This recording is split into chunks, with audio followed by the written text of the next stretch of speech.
La informalidad laboral es un fenómeno complejo y por esa misma razón su definición es también compleja.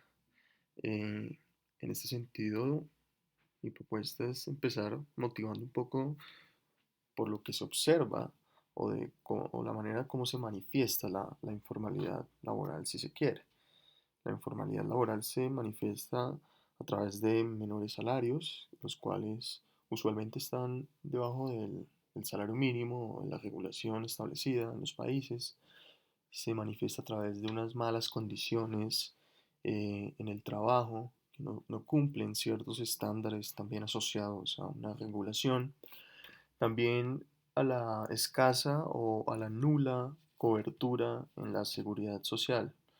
Esto, en otras palabras, lo que dice es que estas personas no logran ahorrar para sus pensiones, no están protegidas frente a distintos riesgos laborales. Eh, También hay unas barreras al aumento de la productividad, una mala asignación de recursos, que vamos a discutir al final de esta presentación. Y todo esto se enfoca en los trabajadores más pobres de la economía. Y la informalidad es un fenómeno que hoy en la coyuntura actual se manifiesta claramente.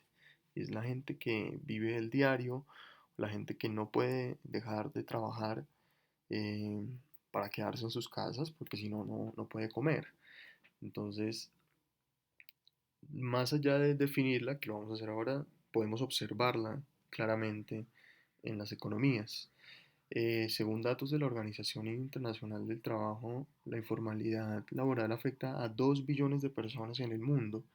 Esto es el 61% de la población empleada.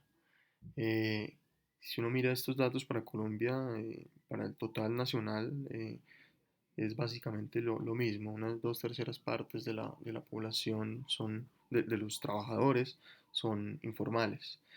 Digamos, como un pequeño paréntesis, y ahorita vamos a pensar en las definiciones, pero la tasa de informalidad la medimos, básicamente son la cantidad de trabajadores informales en una economía sobre todos los trabajadores formales e informales que hay.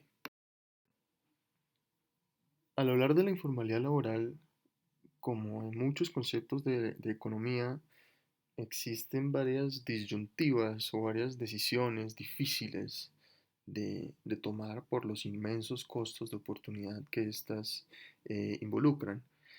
Si miramos estrictamente o proponemos estrictamente una definición de lo que es la informalidad es todo lo que evade o elude la otra cara, que es lo formal, la regulación que define lo que es formal, que es evadida por los informales, ¿sí? Esto plantea una cierta ironía, y es que la regulación, que son todo este cúmulo de normas y de leyes laborales, eh, básicamente crea o define su opuesto, que es la informalidad, ¿sí? Irónicamente lo digo porque estas normas, pues al final lo que buscan no tienen una intención de proteger a los trabajadores, pero en cierto sentido crean una frontera entre ellos mismos y los parte entre formales e informales. En ese sentido se crea una cierta tensión que es bastante compleja, y es que por un lado queremos proteger a los trabajadores de la economía, eh, que es un objetivo deseable a través de unas normas, pero que en muchos casos estas normas, y más que todo en los países en desarrollo, estas normas son difíciles de cumplir, y lo que hace es que muchos trabajadores no tengan otra opción más que emplearse en el sector informal. En este sentido, las mismas normas lo que hacen es que una parte de los trabajadores, que son los informales, que en Colombia es la mitad de los trabajadores, quede por fuera de, de una regulación que inicialmente busca protegerlos. Ahora demos paso a cómo entender y de paso medir la informalidad laboral que se ha propuesto al respecto. Primero hay que hacer una aclaración, y es que Las medidas que tenemos disponibles de la informalidad laboral son un poco imprecisas en el sentido de que se derivan de indicadores, de encuestas o de otras herramientas que están asociadas al tipo de empleo que tiene la gente, distintas clasificaciones que ahorita vamos a discutir, o del tipo de actividad que hacen las empresas, pero no están relacionadas con el cumplimiento eh, de una regulación. Digamos, el cumplimiento es un fenómeno más difícil de capturar y por ende las medidas están asociadas, es a lo primero que mencionaba.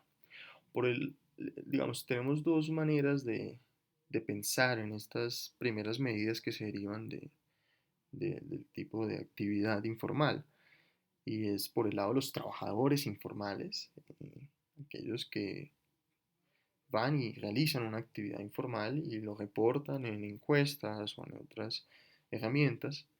Y se nos presentan algunas definiciones estándar, que son las que observamos casi siempre en los datos, en los reportes de las agencias de estadística. Por ejemplo, una medida son los trabajadores que no presentan contribuciones a seguridad social. ¿Sí?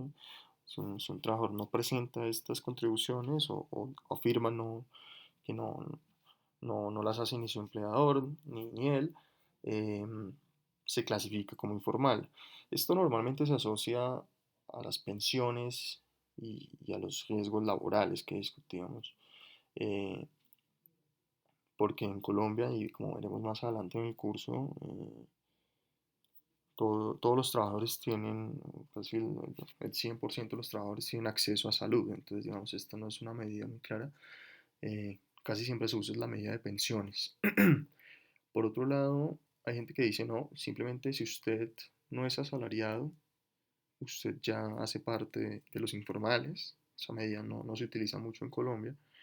O también hay otra definición que se llama, si se quiere, la definición productiva de la informalidad y está asociada a si alguien trabaja en una empresa pequeña, ¿sí? O si una empresa es pequeña. Casi siempre esto se llama si son menores a 5 personas, 5 trabajadores.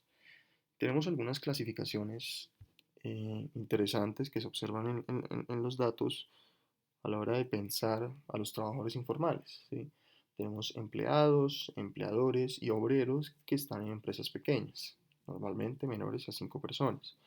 Tenemos a los trabajadores familiares sin remuneración, tenemos a los empleados domésticos, jornaleros, peones, casi siempre asociados a trabajadores en la parte agraria, los trabajadores por cuenta propia, que son muy importantes en un país como Colombia porque son como 2/3 de los trabajadores y casi todos ellos son informales.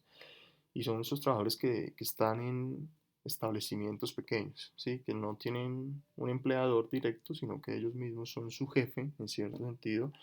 Y son todos estos trabajos que uno ve, digamos, en la calle, pero no tiene nada que ver con otra clasificación que son los independientes profesionales, ¿sí? Que es la gente que es su propio jefe, pero digamos, tienen un trabajo mucho más formal, a veces son consultores y hacen sus cotizaciones a seguridad social, digamos, eso no entra en esta definición. Estamos hablando de la persona informal que vende en la calle, si se quiere. Esto no incluye tampoco a los empleados del gobierno. Por el otro lado, tenemos a los empleadores o tenemos la visión de las firmas, las empresas que tienen una actividad informal. Son estas empresas que ofrecen trabajos informales, ¿sí? Eso es mucho más difícil de medir porque no hay unas encuestas a las empresas que tengan una periodicidad más importante en términos de hacerlas mensuales, si se quiere. Se necesitan unos censos económicos, es mucho más complicado hacerlo y a veces solo hay información muy buena, pero para las empresas del sector formal. Eh, a veces hay formas de saber si una empresa ofrece actividades formales o informales. Es una empresa que no esté registrada en una cámara de comercio, es una empresa informal, empresas que oculten su contabilidad o ni siquiera lleven una contabilidad seria también hacen parte de este sector, empresas que no paguen impuestos o que paguen una parte de los impuestos que les corresponden también son informales. Y finalmente tenemos que pensar también en las muy pequeñas empresas o esas unidades familiares que simplemente no tienen una intención de crecer, simplemente es la pequeña empresa familiar y que normalmente emplean a menos de 5 trabajadores.